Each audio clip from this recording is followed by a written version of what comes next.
tough is it to be at the Super Bowl and not be in the Super Bowl?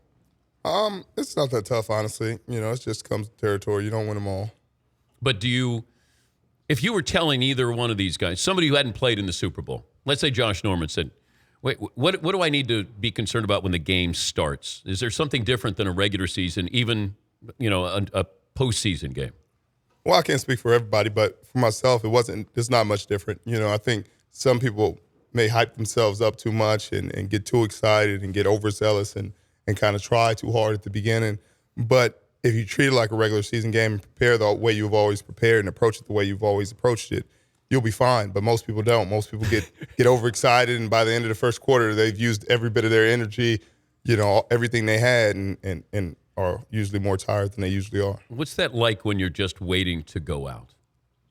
Do you recall those two times? Yeah, it's calm. It's calm. You're sitting there with your guys, and everybody's, waiting because that's the part of the Super Bowl. Everything's a long wait. The commercial breaks are a little longer. The intros take forever, and it seems like even longer, like an eternity, because you've been waiting for this moment. It's a dream and all that.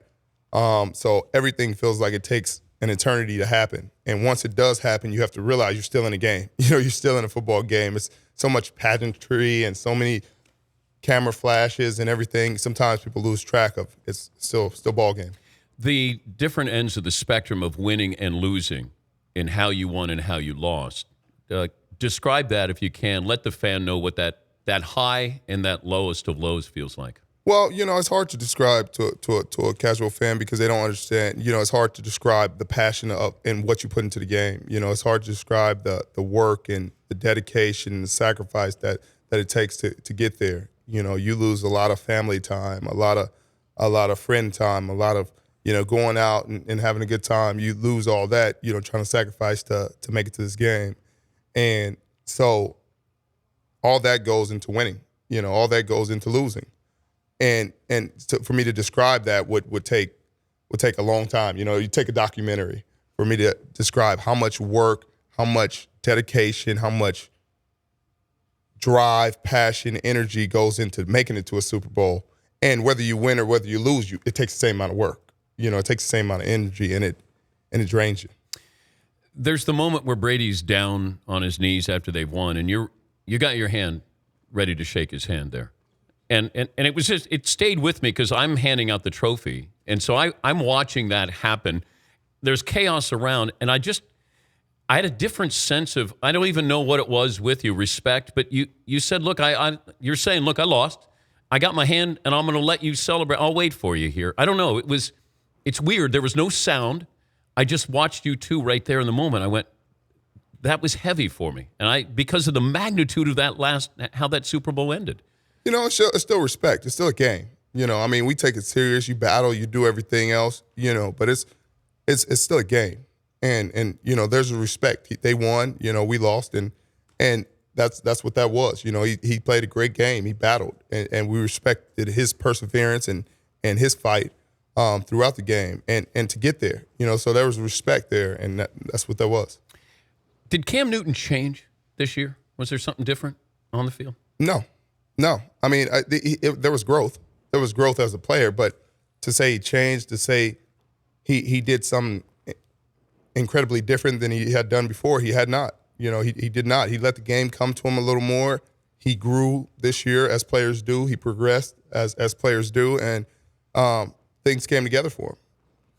It seems like, and you probably see this since you're a cerebral player, but how guys will make certain throws, or they'll check at the line of scrimmage, or they'll go through progressions. Like you can almost see the development of a quarterback through your eyes as we're watching it as well, but you see it differently. That's what I thought, people said changed with Cam, is he was more patient. He sort of let the game come to him, and he didn't lock in on a receiver. Did you see that as a defensive back? I did. He also had to be more patient, because his number one, receiver, the rookie tore his ACL, early in the season. So it just changed the way he had to approach the game. His number one target now is tight end, which is always a security blanket for most quarterbacks, and they rely mostly on the run game. He'll run the ball more than he'll pass it a lot of times, and And that's what you have to respect about their game is their run game is so diverse and so unique that it takes most of your preparation getting ready for that. And their pass game is pretty rudimentary and simple, but the run game is uberly complex. It is. It is. And you got Cam as a runner too, so you got 3 runs. Exactly. The most difficult thing to defend in football is a quarterback that can run because you have 11 on 11. Instead of not having to worry about the quarterback, then it's 10 on 11. The defense has 11 players to tackle 10 players because the quarterback's usually not involved in it. What's that feel like to tackle Cam? Well, it feels just like it does tackle the running backs. He's a big, heavy body, and you got to get him down, but he goes down just like everybody else. He's Richard Sherman, the Seahawks cornerback, a big fan of Pokemon. That came out 20 years ago? Yeah, it's crazy, isn't it? Did you collect the cards and were you obsessed with getting the cards with Pokemon? I was obsessed with getting the cards, getting the Game Boy games, the Pokemon Red, the Pokemon Blue. Anything I could do to get a holographic Charizard was I traded a lot of candy and a lot of things to get a holographic Charizard, but I finally got one. But do you still have your card? Do you still have all that stuff? Yeah, my cards. I mean, my dad has them locked away in a red. Are you a nerd? I am a nerd, Stanford. Nerd Nation, we celebrate it. Well, the Stanford part of it, too, doesn't help, trying to shed the nerd label. Right? Exactly. I mean, it helps. It helps you embrace it more because there are like-minded people. So I have a lot of friends that play Pokemon, too. I mean, there are people of all races, all ages, that still play Pokemon and still enjoy it. I mean, it's been 20 years, and it's crazy because I've probably played them for 18 or 19 of the 20. And it's just remarkable that it's lasted this long, and it's been so incredible. I mean, there's world championships for Pokemon. And a lot of people don't know this. I do, because I'm just that kind of. If I said you could have a draft for the number 1 nerd quarterback in the NFL, number 1 nerd quarterback, I'd go with Luck. Yeah. Obviously, Nerd Nation. Come on, that was easy. I don't know if you've heard Paulie do his Andrew Luck impersonation here. I have not. Yeah, let me hear it, Paulie. I'm not a nerd. I went to Stanford on an athletic scholarship. Happy to be here and helping the Cardinal win. Go Cardinal. Richard Sherman, underrated coming out of college. What do you think, Richard? There's some accuracy there, but I'm not gonna give it all to you. That's my guy. Okay, who would be all bro? First draft pick would be all bro. All bro team. Who's your quarterback? Now, I got mine. I already know who it is. Your quarterback. Yeah. Please go with yours bro. first. Oh, Matthew Stafford. Oh, I like it. Oh, yeah, all bro. I like all it. Bro. All bro, maybe all pro. Phillip Rivers. Ooh. There we Really? go. There we go. Yes. Okay. The Bolo. Do you have a different outfit if you win after? Like Brady looks like he's got a different outfit after he wins and when he loses. Do you have a different? Like if you lose, you're not going to go to the press conference like really dressed up, are you? Yes, you are. Oh, you are. Yeah, I mean you can't lose that. You can't go in sweats because then you look defeated. I'm not going to look defeated. I'm going to go in a suit. I'm still win the day. Oh, okay. You're gonna get a win out of this somewhere. Yes, you got to win the day. You can't go out like a loser. If you go out there in sweats and a dirty, dingy T-shirt, they're gonna just be like, you know what? He didn't deserve to win. How did he deserve to win wearing that? Final question for you: if I said you could head up the Players Association or be the commissioner, I'd be the commissioner. Yeah. I'd make the game a much better game. How would you do that? Well, I'd let the defense play defense for a change. I mean, that might be my first thing. I'd let them actually stop somebody instead of coming up with 50 penalties that don't allow them to stop anybody. All right.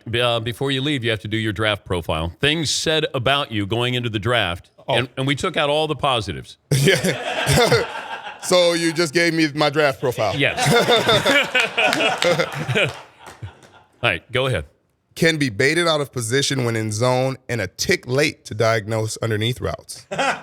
Tall, high-cut prospect who delays some hip stiffness. Good Not God. explosive when transitioning or when changing direction. Lacks great recovery skills when beaten off the line. Can struggle tackling in open field at times. Questionable speed overall. Has a high back pedal and loses a step in transition. That's not what they just said earlier at all.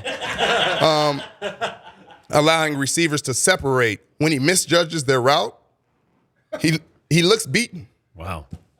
Is especially susceptible to smaller, quicker receivers. Was a late injury replacement to the Senior Bowl. While he helped his cause with a solid performance, their pessimists will argue that he had the freshest legs. Damn. Oh, that's horrible analysis. Oh, thank you. And what's crazy is this is kind of like me going out on the field and getting beat really bad on a couple routes. And then I would get cut for that. But people who wrote this deal with nothing. It's just like, well, we guessed that one wrong. Yep. We move on.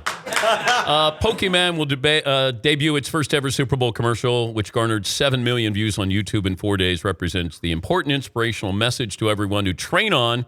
Fans can join in on the 20th anniversary festivities by sharing their favorite Pokemon memories at Pokemon20.com or using the hashtag Pokemon20. Richard, thanks for being a good sport. Great to see you. Great to see you. Thank you.